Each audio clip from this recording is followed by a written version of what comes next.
Shalom saudara, kembali lagi bersama dengan saya dalam Pastor Message.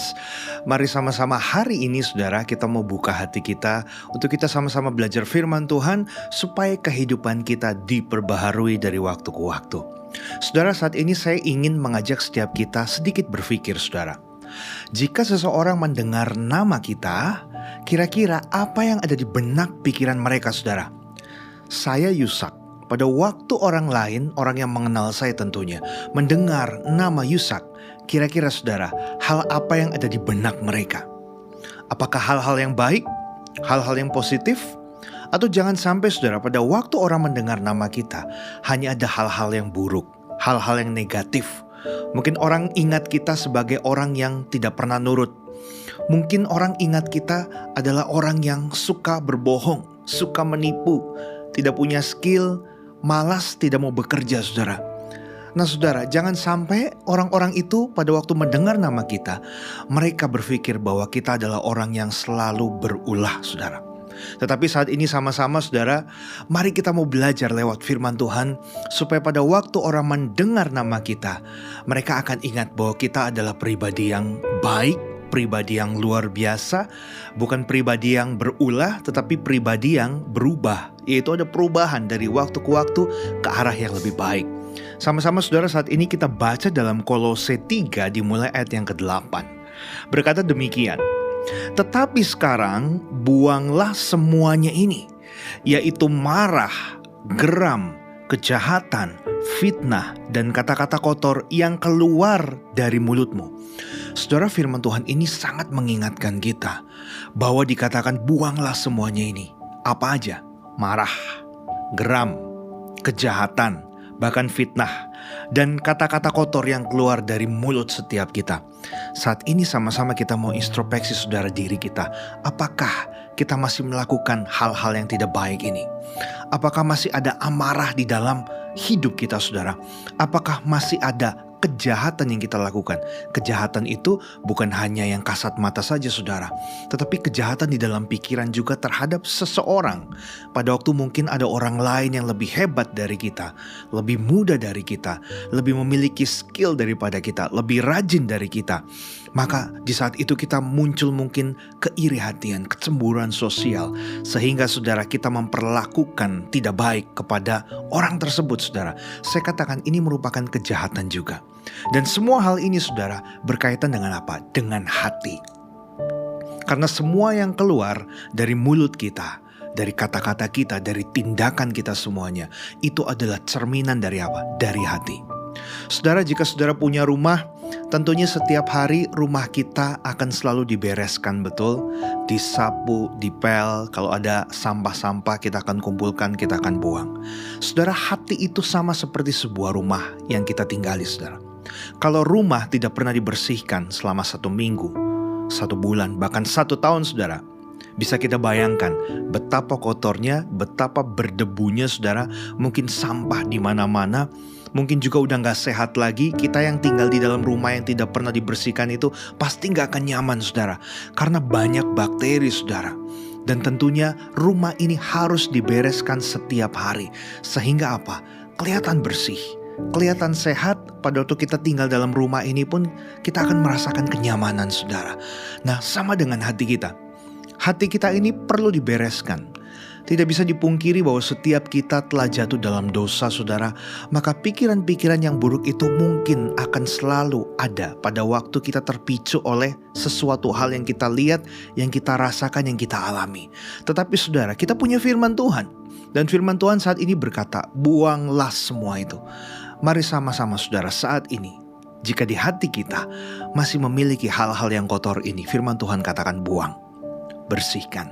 Sama seperti rumah, setiap hari, setiap waktu, mari kita mau bersihkan hati kita, supaya hati kita tetap clean, hati kita tetap bisa saudara terpancar kehidupan, dan firman Tuhan yang kita baca, yang kita dengar ini kita bisa lakukan saudara.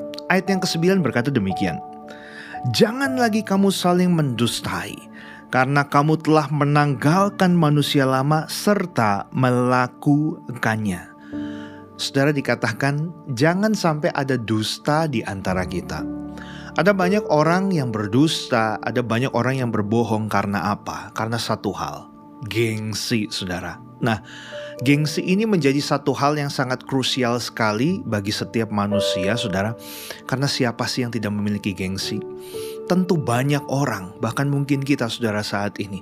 Kita pengen lebih dipandang oleh orang lain, betul? Kita pengen orang lain tuh melihat kita itu dengan apa? Dengan respect, dengan hormat. Dan tidak bisa dipungkiri juga dunia menilai itu semua, saudara, dengan apa? Dengan apa yang kita punya, dengan apa yang kita miliki, seberapa tinggi jabatan kita, seberapa banyak mungkin pelayanan, saudara, yang pernah kita lakukan, seberapa besar mungkin perubahan-perubahan yang pernah kita lakukan terhadap sesuatu. Tetapi saudara, firman Tuhan mengatakan bahwa jangan ada dusta. Jangan sampai, saudara, gengsi-gengsi itu membuat kita apa? Berbohong, membuat kita apa? Berdusta. Hanya untuk memberi makan egonya kita, saudara. Saat ini buang, saudara. Saat ini sama-sama kita mau bersihkan, saudara. Kita harus kembali kepada komitmen awal. Pada waktu kita mengenal Tuhan, tentu kita berdoa dengan sungguh, bahkan mungkin menangis. Waktu kita memiliki cinta mula-mula kepada Tuhan. Waduh Tuhan, saya mencintai Engkau lebih dari apapun. Apapun yang terjadi, aku akan tetap setia. Nah, kadangkala saudara, manusia bisa berubah. Dengan berjalannya waktu, tahun berganti tahun, masalah mulai datang.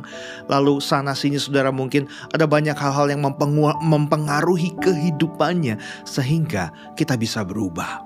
Nah saudara, mari mau kita ingat cinta awal, cinta mula-mula kita kepada Tuhan. Kita mau berkomitmen untuk menjadi anak Tuhan yang baik, yang menyenangkan hati Tuhan dan melakukan kebenaran, bukan saudara? Mari mau sama-sama saat ini belajar. Dan ayat yang ke-10, saudara, ayat yang terakhir berbicara demikian. Dan telah mengenakan manusia baru yang terus-menerus diperbaharui untuk memperoleh pengetahuan yang benar menurut gambar kaliknya. Saudara, di sini ada kata apa? Mengenakan manusia baru yang terus-menerus diperbaharui. Saudara, Tuhan rindukan bahwa setiap kita diperbaharui secara apa? Terus-menerus. Berarti bukan hanya sekali, 2 kali, 3 kali, 4 kali, tidak. Setiap waktu, setiap hari. Waktu dengar firman Tuhan, mari kita mau diperbaharui. Pada waktu kita mengalami suatu masalah, mari saudara, firman Tuhan yang saudara pernah baca, pernah dengar, biarkan itu memperbaharui hidup saudara. Pada waktu ada orang yang melukai saudara, mari kita melakukan firman apa? Mengampuni, memberkati orang tersebut. Pada waktu kita mengalami kesulitan dalam kehidupan ini, mari saudara, kita mau percaya bahwa apa? Tuhan akan berikan solusi asal kita melakukan kebenaran dan lain sebagainya. Nah, hal ini saudara tidak bisa dilakukan sekali, 2 kali, 3 kali, tapi dikatakan secara terus-menerus, mengenakan manusia baru. Sama seperti yang saya katakan tadi, sebuah rumah harus terus dibersihkan. Sama juga dengan manusia yang ada di dalam hidup kita ini, saudara. Kita harus terus kenakan manusia yang baru, supaya kita makin berkenan di hadapan Tuhan, dan tentunya kita melakukan hal yang benar di mata Tuhan, saudara. Sehingga saudara, goal daripada kekristenan kita adalah bukan untuk melayani secara terus-menerus, maksudnya adalah pelayanan banyak gitu ya, kesana kesini semua dilakukan. Bukan hanya itu saudara, tapi goal yang paling pertama adalah apa? Untuk supaya kita dikembalikan seperti rancangan semula pada waktu manusia diciptakan, seturut, segambar dengan rupa Allah. Gambar rupa Allah yang sudah rusak ini akibat dosa. Kita harus sadari hal itu. Dan saudara, mari sama-sama kita mau apa? Berubah. Jadi manusia yang berubah, bukan yang selalu berulah, saudara. Sehingga Tuhan bisa lihat ada satu hal yang baik yang kita lakukan, itu menjadi pelaku firman. Dan ada banyak orang akan diberkati, saudara. Bukan hanya lewat mulut kita, tetapi kehidupan kita, perubahan yang kita miliki ini menjadi kesaksian bagi setiap orang yang kita temui, saudara. Dan biarlah hari ini sama-sama kita mau semangat kembali bangkit, kembali menjadi terang, saudara, untuk kemuliaan nama Tuhan, dan biar hati Tuhan disenangkan. Tuhan Yesus memberkati setiap kita.